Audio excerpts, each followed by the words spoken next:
सानिका ब्लॉगमध्ये तुमचं स्वागत आहे। तर आज बनवणार आहे मी तिलगुल। चला तर मग आज तिलगुलची रेसिपी पाहू कसे बनतात तिलगुल। तर मी कढई गरम करायला ठेवलेली आहे, त्याच्यामध्ये आपण घालूया पहिले शेंगदाणे भाजून घ्यायचे आहेत व्यवस्थित।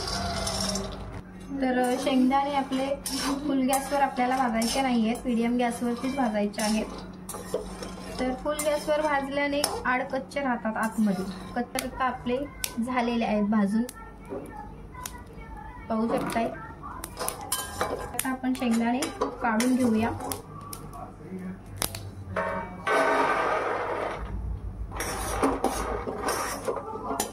थंड करायला ठेवूया। तर आपली कढई गरमच आहे, शेंगदाणे आपले थंड करायला ठेवलेले आहेत मी। आणि आता आपण तीळ भाजून घ्यायचे आहे।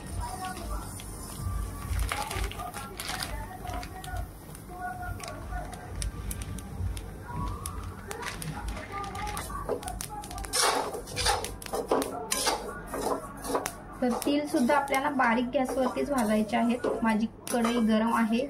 तर आपले तीळ भाजून रेडी झालेले आहेत।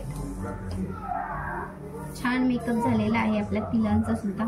तर आता आपण गॅस बंद करूया आणि थंड करायला काढून घेऊ।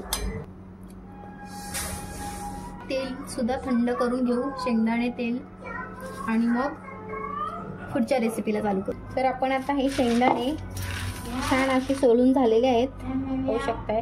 तर आपण मिक्सी मधून काढून घेणार आहोत, थोडेसे बारीक करून घ्यायचे आहेत आपल्याला। आपलं दाण्याचा कूट रेडी झालेला आहे। असं मी जाडसर के काढलेला आहे। मी गूळ घेतलेला आहे बारीक करून।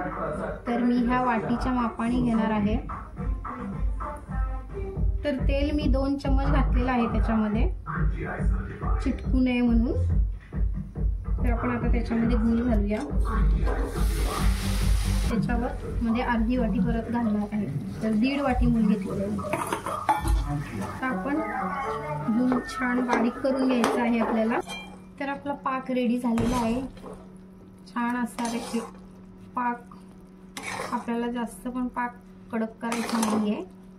तर आपला पाक रेडी झालेला आहे। तर आपण त्याच्यामध्ये आता घालणार आहोत दाण्याचा कूट, असा 1 वाटी भरून मी कूट घेतलेला आहे। तर गॅस आपल्याला बारीक ठेवायची आहे। सुद्धा आपण ही वाटी फुल भरून घेतलेली आहे। तर आता आपण छान मिक्स करून घेणार आहोत।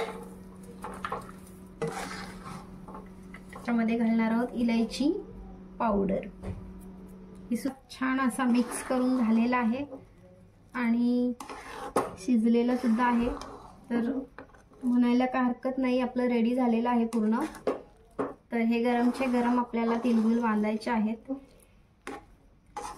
तर माझं माप बघितलंच असणार तुम्ही, 1.5 वाटी गूळ घेतलेलं होतं मी, आणि 1 वाटी शेंगदाण्याचं कूट आणि तीळ घेतलेले होते। तर बघा बॅटर किती छान झालेला आहे। तर मी आता गॅस बंद करते आणि तुम्हाला दाखवते तिलगुल कसे बांधायचे। आपलं बघा छान असं गरमच आहे। तर मी हाताला तेल लावून घेणार आहे, छान असं हाताला छान तेल लावून घ्यायचं आहे। आणि चम्मच घेऊन आपण हातावरती छान असं गरमच्या गरम असतील ना तर लगेचच होतात, 1 सेकंद सुद्धा लागत नाही। तर आपला माप व्यवस्थित असेल ना, पहा किती छान झालेले आहेत। तर अशाच प्रकारे मी सगळे बनवून घेत आहे, छान झालेला आहे। तर आपले छान असे तिलगुल बनवून रेडी झालेली आहेत, पाहू शकताय। छान तिलगुल रेडी झालेले आहेत। तर थोडेसे थंड झाल्यानंतर ते छान असे व्यवस्थित होणार।